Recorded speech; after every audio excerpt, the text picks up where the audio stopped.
আসসালামু আলাইকুম রহমতুল্লাহ।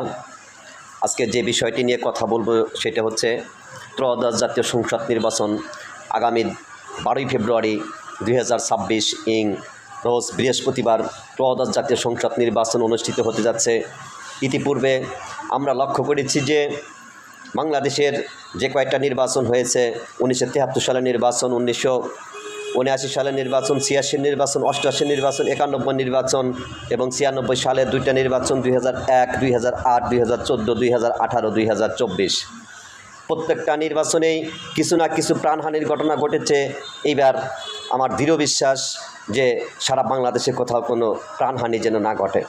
একটি নির্বাচন পার হয়ে যাবে, একটি দিন একটি নির্বাচন শেষ, কেউ না কেউ সরকার গঠন করবে, কিন্তু এই নির্বাচন উপলক্ষে যে মায়ের বুক খালি হবে সে মা কিন্তু আপনার সন্তানকে পাবে না, পুত্র পাবে না তার পিতাকে, বউ পাবে না তার স্বামীকে, বোন পাবে না তার ভাইকে।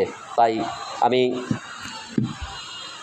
আমার ব্যক্তিগত দিক থেকে চাওয়া, বাংলাদেশের রাজনীতিতে অনেকগুলি রাজনৈতিক দল রয়েছে, যে যার রাজনৈতিক দল করুক, কিন্তু কোনো প্রাণহানি যেন কোনো না ঘটে, কোনো বাহুবল পেশি শক্তির কারণে যাতে কোনো অন্যায় অবিচার না হয়, সুন্দর সুষ্ঠু এবং নিরপেক্ষ হোক নির্বাচন, এই প্রত্যাশা রেখে আমি আমার এইখানেই আজকের কথা শেষ করছি। সকলে ভালো থাকবেন, সকলে সুস্বাস্থ্য দীর্ঘায়ু কামনা করে শেষ করছি। আসসালামু আলাইকুম রহমতুল্লাহ।